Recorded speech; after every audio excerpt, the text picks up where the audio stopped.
Hey, welcome back. It's your girl P. Sorry if you can hear my fan in the background. It's really hot in Texas. But anyways, I wanted to come in and make this video. So, for starters, when designing my courses, at first all I was thinking is like, what am I going to teach them? What value am I going to bring? What can I learn? What do I not say about these platforms on my YouTube channel that I can incorporate in a consultation or my courses? And so all that was in my brain, but it triggered to me that I never talked about safety and what it's like to actually get into adult work. So I want to make more videos pertaining to safety and kind of just some things you want to keep in mind before coming into this industry or considering um and then I think that meant the same thing, but nonetheless, you get what I'm trying to say. So I want to get into 5 questions that you should ask yourself to see, is adult work right for you? Is it a good fit for your life? So right now, I would like you to subscribe to my channel, please. It really, really helps me. Keep binge watching my videos. Keep commenting. It really helps. I see the growth right now. I'm averaging about 1,000 watched hours per month, and I'd like to double that. Like, let's double down and increase Paisley's watch hours. Okay, let's get into this. So I wrote them down in not a particular order, and then I kind of numbered them 1 through 5 on the order in which I personally feel like you should think about it. So number 1, and remember, these are questions to see, is adult work right for you? Number 1, are you looking at adult work for healing or to secure yourself in this world that you have of all these insecurities? Are you struggling with insecurity or healing or undealt with trauma?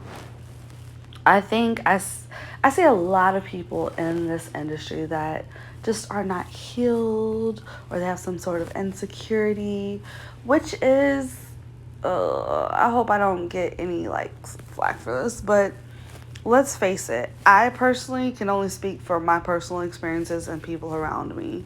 I have a friend that continuously gets body augmentations done to her.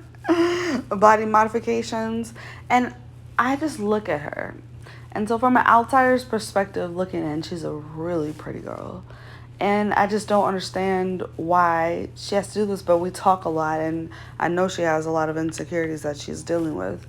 Or for instance, I have several friends that have been raped and molested, and sometimes they get into this and thinking that now they're feeling empowered because of sex. And to be honest, y'all, that's not a good reason to get into this. Just like I preach what prerequisite, how you say that? What you do beforehand, like before you get into a relationship, before you start a brand of your own, you need to be secure. You need to be healed, or at least aware that you're going through that, not looking for adult work to heal you. Okay, number 2, do you believe this is going to work for you? Like, you need to sit there and ask yourself that question because I tell people, don't even bother watching any more YouTube videos. Don't get a consultation. Don't join my courses if you don't believe in yourself, because guess what? You're going to waste your money. That's what you're going to do. You're going to waste your time researching this industry. This ain't going to work for me. I can't sell no videos. I can't. Baby, it's not going to work for you with that mentality. So that's why that's number 2. So if you made it past number 1 and you got to number 2, do you believe it's going to work for you? Okay. Number 3, once you believe it actually works for you, you need to sit back and think to yourself, do I have a go-getter mentality? Do I got some hustle in me? Am I willing to grind? Am I willing to have sleepless nights sometimes because the grind can't stop, won't stop, it got to keep going? Or am I going to be lazy and be like, I can't miss that TV show? I got to answer this call. I got to do. No. Are you going to work and grind? Do you got that like snap in you or not? Because if you don't, it's not going to work. Now, number 4, let's get a little deeper now. Are you organized? Or are you willing to train your brain to become organized? I can't stress enough, and that's why I'm doing this schedule class. Some of you guys are very organized. You're probably more organized than me. You got it down packed, you're good. But a lot of people aren't. And when you are programmed from working a regular job and coming into this world and thinking like you have to do all this yourself, you have to be organized. You have to be structured.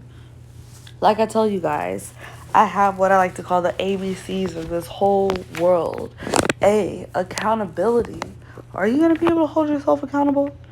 B, beauty and aesthetics. Like the way you represent your brand through look, through visuals, through how you carry yourself is very important. And C, consistency. Consistency. How do you get consistency? By being organized. Okay, and moving on to number 5. Now, number 5 had 2 parts. Quite frankly, I put them in 2 parts so I can title this video 5 Ways Adult Work is Right for You instead of 6. And then part of me also looked at it and they kind of tie into one another. So 5.1 and 5.2. Are you ready for everything that society is going to throw your way? It's going to throw your way. And are you willing for all the backlash and all the things that come with being in adult work? Because I'm here to tell you, after doing this for 5 years, I personally have a strong brain and I stand 10 toes down on what I do. However, when it comes to dating, even just as a PSO, let's start there. Like, let's not even get into, like, the real, not saying PSO ain't real sex work, but, like, the showing your body, the doing things with people, collabs and stuff. But just know that if you are trying to work certain jobs in the future, this may affect it. Or having certain relationships, it may affect it. And I'm one to say my right person is out there. But being single and meeting people in this, in the regular world and just telling them you're a phone sex operator, oh, my girl could never, no. So it's up to you to be strong and to stand on your choices. And if you're like me and no one's paying your bills, baby, can't nobody tell me nothing, okay? And then lastly, are you ready to tell your family? Sorry, my baby needed something and now my dog just is demanding. Come on. Okay. Well, he was right there and then he ran off. Okay, so I'm just going to let you know you can be as discreet as possible, but what's on the internet's forever. And I'll say this, I can honestly say that no one knew what I did until I told them, and I didn't tell them for like 3 or 4 years. Like, no one really knew. I hid it well, and I think I did some research to make sure that nothing traced back to my insert's real name. However, somebody's bound to see you out there. Somebody's bound to stumble across your account. And are you ready to deal with what comes with that? With me, like I said, I literally stand 10 toes down. I'm a single mom out here and I gotta make my ends meet. I gotta keep an apartment. I don't want to go back to struggling. So I would highly encourage you to maybe replay this video and to sit back or to go back and rewind and pause it at each point and see if you could answer those questions or to see how you answer those questions. And I feel like this is going to give you a good perspective, a good starter perspective to see, is this even right for you? But anyways, hope you enjoyed. Toodles.